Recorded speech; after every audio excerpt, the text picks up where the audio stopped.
All right, perfect. Can everybody hear me? All right. Well, good morning.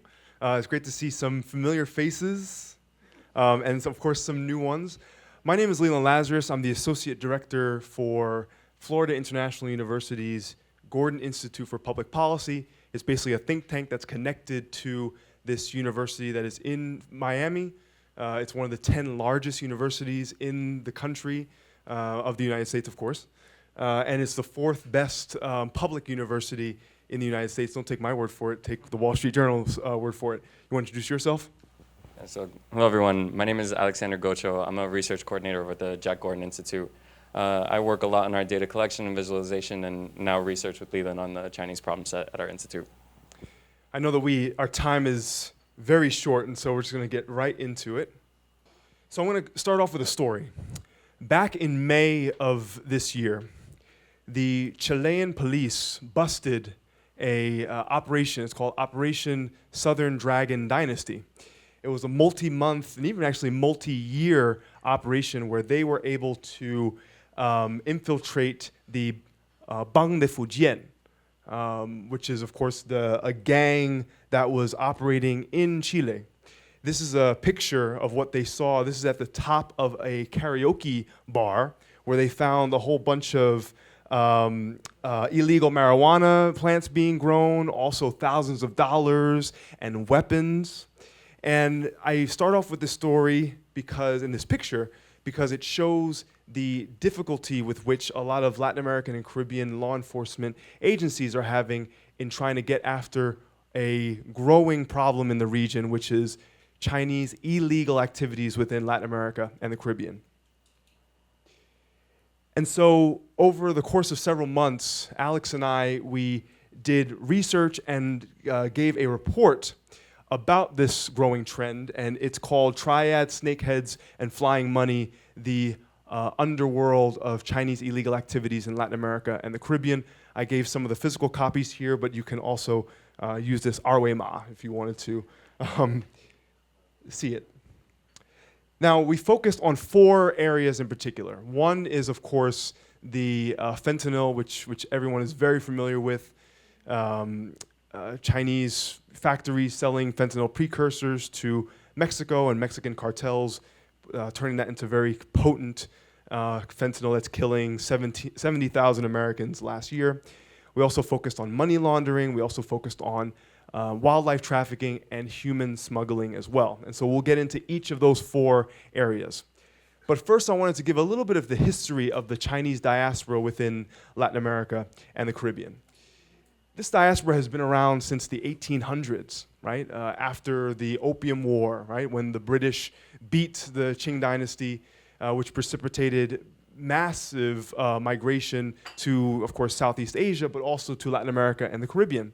And so a lot of the diaspora that is in the region comes from Fujian and Guangdong province, right? And I know that presentation I heard yesterday, a gentleman from Malaysia said that there was also a huge diaspora from those 2 provinces as well. Very similar trend in Latin America and the Caribbean. Now, the illegal groups and illegal individuals that are operating in the region are usually affiliated with one of 2 illegal larger groups. The first is the 14K Triads, which is the largest triad network in the world, and of course have operations cells in Latin America and the Caribbean. And the other one is the Fujian Mafia, precisely because of what I had mentioned before. A lot of the members of the diaspora, their mother tongue is Fujianhua or Guangdonghua, right? Not necessarily Mandarin. So for the fentanyl section of our presentation, I'm going to harp on one statistic that Leland mentioned, and it's pretty grim. So it's 73,654 people. It's the amount of people that died in the United States from fentanyl overdoses last year alone.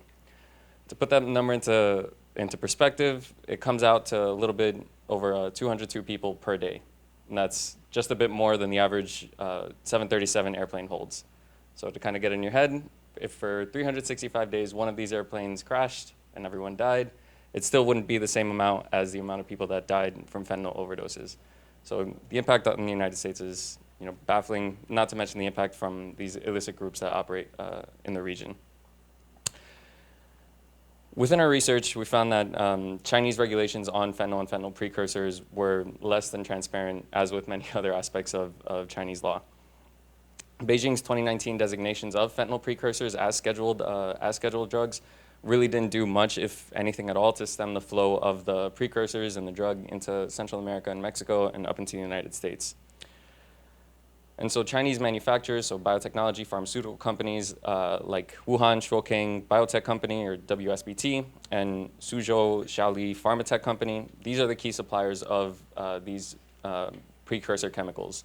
And it's not done by the leadership of these companies. In fact, it tends to be middle and lower level management that are engaging in these types of activities.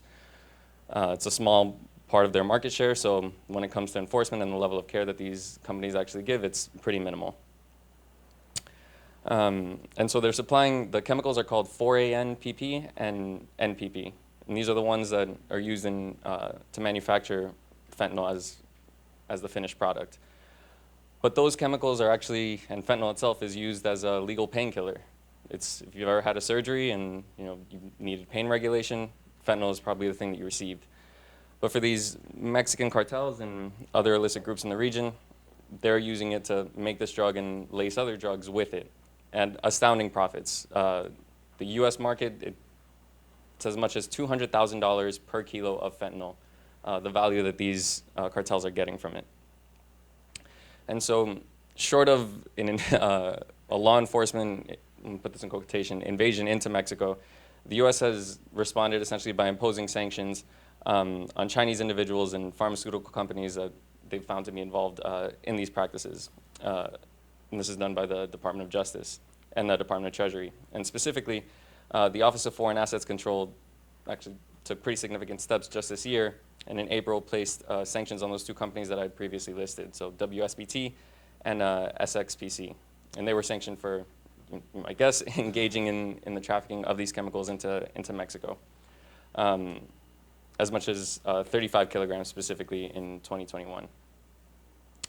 And the individuals sanctioned were the owner of WSBT, some sales representatives, and a collaborator who basically did the money laundering aspect of this operation using cryptocurrency to mask the flow of money. But the connection in the US and another individual that was sanctioned was a woman by the name of Ana Gabriela Rubio Zea, who was a Guatemalan-based broker for these chemicals. She had connections directly to the Sinaloa cartel and Los Chapitos, so the son of El Chapo Guzman, or the sons of El Chapo Guzman. And so the connection, again, which is just one of them, flowed through her and other brokers, to bring those chemicals into the region. I do want to say that since we published this paper, which I think was in June or July, or earlier this year, President Biden and Xi have spoken about this at APEC, and there was a kind of shared understanding that something has to be done, but it's, for the skeptics in the room, it's aspirational at best, and so we can only hope that something will actually take place. I also want to emphasize that it isn't hard to smuggle precursors or finished fentanyl both into the United States or into Mexico and Latin America, the precursors and the finished product itself actually across the border. The amount that you need to produce large amounts, or relatively large amounts, could probably fit in a box the size of any of the laptops that you guys are using. So you can put that in other products. You can put that basically anywhere. You can fit it into a tire if you needed to. And so as a consequence of that, these Chinese groups and cartels, they take it, well, specifically the Chinese criminal organizations take advantage of the diaspora that exists across the region. Most of the diaspora are hardworking individuals. They're legitimate business owners that are just trying to make a better life for themselves, not operating within the reach of the PRC. But whether willingly or unwillingly, given the hard power that these illicit organizations have, they end up getting entangled nonetheless. And so on bilateral operations with Mexico, they're ineffective, to say the least. The López Obrador administration over the past couple of years has focused on maintaining that friction-free relationship with China, focusing on economic trade. And so the bilateral collaboration that does exist is ineffective at best. And the ineffectiveness can be attributed to a couple factors, both on Mexico's side and on China's side as well. On Mexico's side, our research found that there's a significant lack of cooperation between the Attorney General's Office of Mexico and the Ministry of Foreign Affairs. The offices don't communicate with each other, and there tends to be a lack of strategic messaging and collaboration between who to prosecute and how to prosecute when it comes to diplomatic efforts. At the same time, the Mexican Navy is tasked with basically controlling inflows and outflows of all 20 ports across Mexico. That's both the Pacific and the Atlantic side.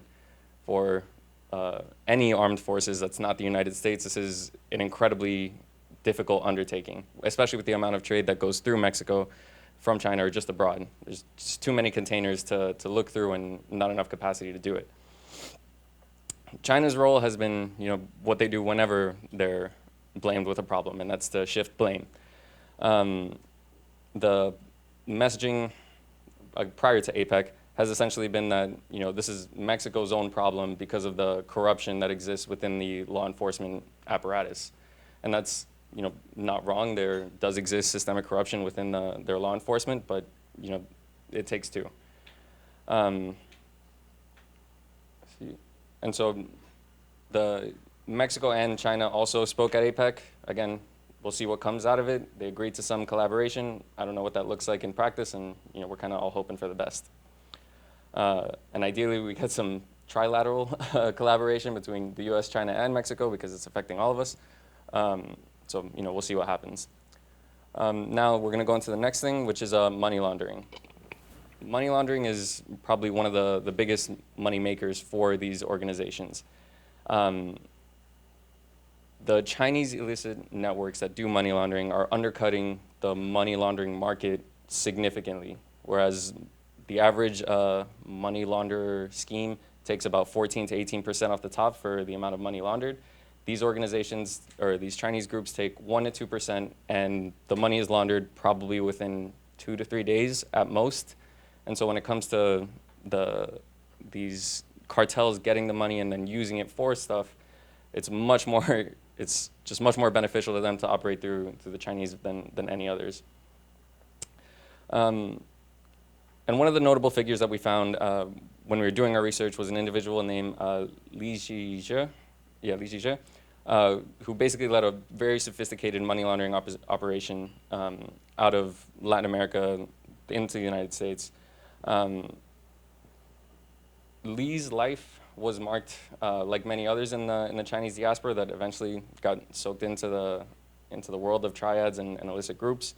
But he eventually became, obviously, a very prominent player, enough that the ProPublica publication where we found this information and presented this, and that gave me this graphic, the guy's life was nothing short of a movie. And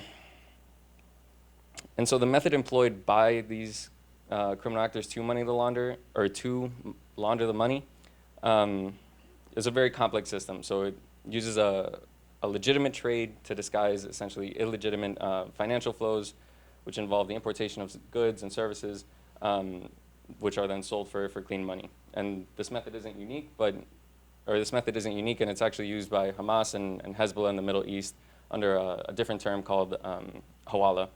And so this graphic, which I think does a really good job of explaining it, and what's unique to the Chinese groups is that they're able to satisfy 3 different customer bases that make them pivotal for each of those customer bases. So for the cartels, they basically hand Li and his organization $350,000 worth of US dollars that they need cleaned and switched over to Mexican pesos. Li, from his other operations as a drug trafficker as well, and his illicit dealings, has that money in pesos, so he gives them the money in pesos and takes it in dollars, taking about a couple percentage points off the top. So in this example, it's 2%. With that $350,000 that he has in US dollars, he then sells that to wealthy Chinese individuals and the Chinese elite that are looking to get around Beijing's capital outflow laws that essentially limit the amount of outflow to $50,000. So Lee sells it to them, again, takes a little bit more off the top, receives that same amount in yuan, and the Chinese elite can buy real estate, send their kids to foreign universities, and, do whatever they want to with that money. Now, Lee satisfies foreign companies. So foreign companies that want to do trade with China essentially need yuan to do that. But if they want to get around the import taxes or export taxes, tariffs, Lee works with them. He sells the $350,000 equivalent in yuan to them. He gets the same amount in dollars or pesos, depending on where he's from.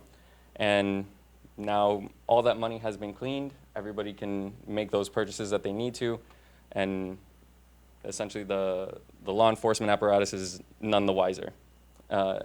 And a bulk of these transactions, especially when dealing with the Chinese elite, they operate, as you might expect, on the Chinese financial system, which a law enforcement contact of ours has basically said anytime there's an investigation ongoing and it gets to the point where there's a Chinese bank account involved, it becomes a black hole. It's where the investigation goes to die. So it really just emphasizes the problem that, the amount of capital that both these Chinese organizations have access to, that these cartels are having access to because of the money laundering, and how much money is being raked in from the fentanyl, it just paints a really grim picture for the operations that they have going on there. So now we're going to move on to the next one. Now, we talked about fentanyl. We talked about the increasing engagement in money laundering. The third thing that we focused on was wildlife trafficking. And it might not seem as hard or horrible as, say, drug trafficking, but we're going to explain how there's this idea of convergence, all right? So one of our partners is an organization called Earth League International. And Earth League International, they embed themselves in many of these networks, and they spend months or even years with some of these illegal groups. And they have found that there are over 40 illicit Chinese-run networks in Latin America and the Caribbean that are selling everything from totoaba fish bladders from Mexico, jaguar skins and jaguar fangs in Bolivia and Ecuador and other areas, shark fins, right, and illegal, unregulated, and unreported fishing. These are just some of the illegal wildlife that's being shipped. And many of these groups, in addition to wildlife trafficking, they're also facilitating money laundering, right? And they're also doing drug smuggling. And they're also working with other Latin American and Caribbean transnational criminal organizations. One example is the South America 4 group, which is based in Bolivia. That group was really selling jaguar skins and fangs, shipping it over to Xiamen, right? Where they would then sell all that for Chinese traditional medicine, right? That's where the huge demand is coming from. This group is bribing local Bolivian officials. They are bribing customs officials in Xiamen, right? And they are also engaged in facilitating contracts for some state-owned enterprises in Bolivia. They're engaged in illegal mining and illegal logging and illegal fishing. So this gives you just an example of the many ways in which they're really making money throughout the region. And last but not least is human smuggling. Don't know if folks have been reading either the New York Times or Wall Street Journal or any of the major news, Western news outlets. They've been talking about this more and more because it is becoming more and more of an issue.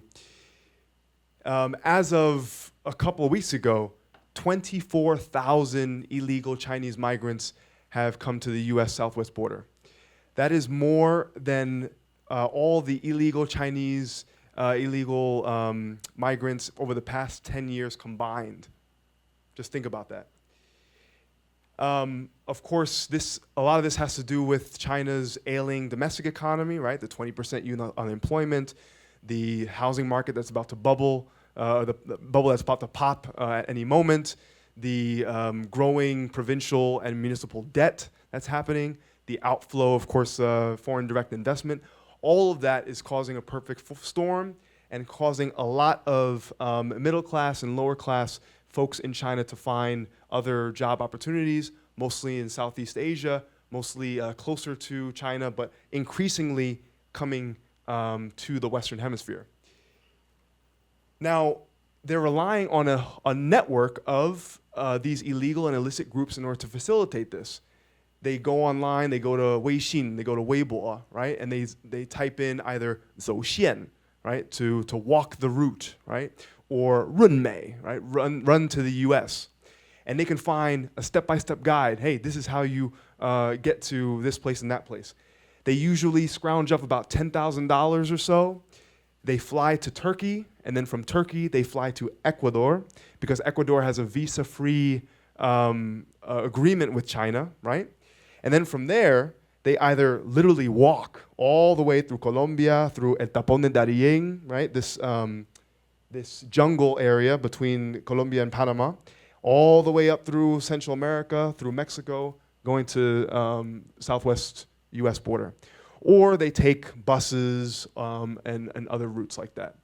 And so it's a really dangerous route for them to take, and I think really shows the desperation, the increasing desperation that we are seeing there. And of course, last thing I want to mention before going on is at each route, in each country, in each sort of major city, there is a illegal network, either through a Chinese restaurant or a casino or a karaoke bar or whatnot, where they can go and maybe work for a little bit, work for a few months and get enough money to get to the next leg. Or they might be working with a certain local illegal group. But it is, again, these illegal networks that are facilitating each part of this route. Last but not least, we gave a series of policy recommendations. We're not going to go through all of them, but I just want to highlight 3. One is, since we're in Taiwan, we think that Taiwan could potentially be leveraged in order to help various Latin American and Caribbean countries to investigate these illegal networks, right? The Triads, these different illegal groups. I think Taiwanese law enforcement also have experience dealing with some of these groups, and so they can really share some of that knowledge.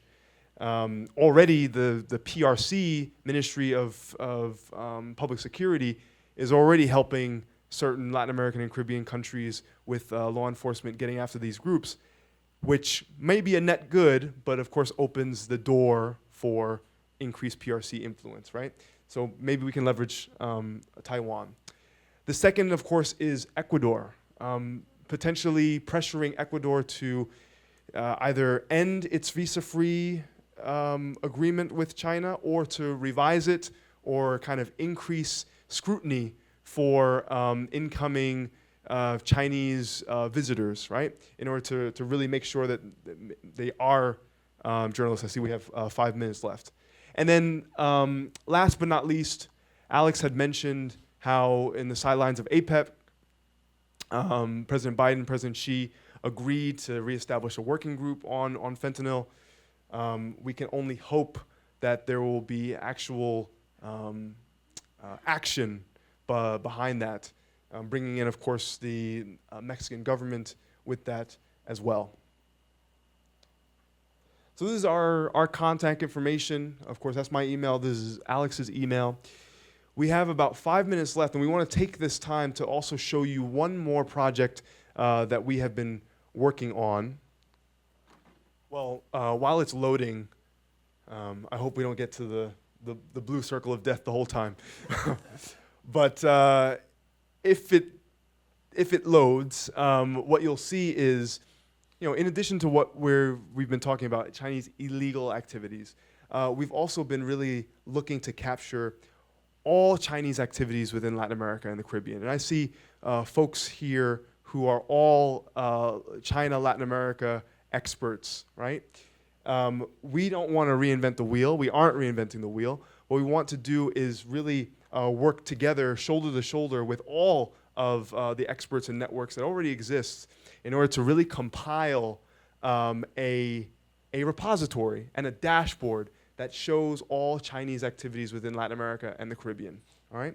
So real quick, we have just 3 minutes left, but I'll do a quick overview of everything that we have thus far. This map shows you all the projects that we've been able to find thus far, right?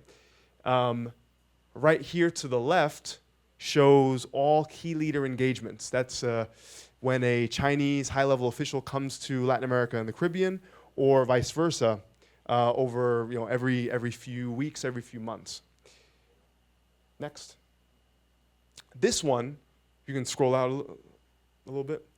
This one shows Chinese projects that are either constructed by a Chinese company or funded by a Chinese company that have engaged in some way or another with environmental damage, labor violation, corruption, or undue delays, right?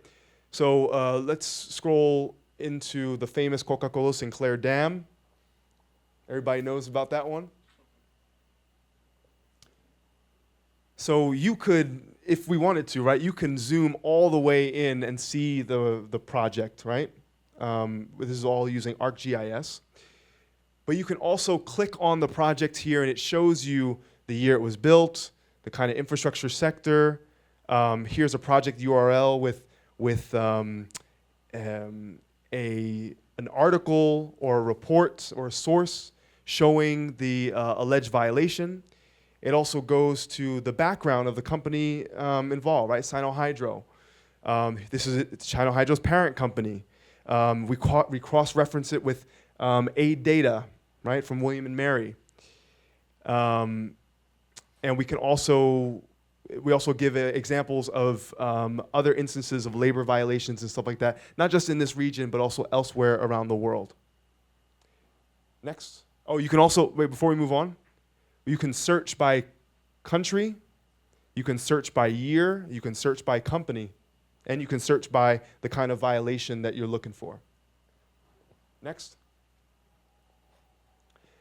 This one gives an overview of development projects. We can just move on. This would show Confucius Institutes. Next. This one shows civilian security activities, right? So overseas police stations. I don't know if a representative of Safeguard Defenders is in this room, but God bless your guys' work because we incorporated it here. But also extradition treaty agreements, law enforcement trainings, Chinese private security companies that are offering their services in the region. Next. Peace Arc visits over the past years. Next. Investments, loans. These are technology agreements, everything from Safe City, Smart City programs. And then last but not least, port projects and space facilities. And so we can only hope that we can collaborate with the incredible talent that's already in this room in order to really add more and even make this tool even better. So with that, thank you all so much.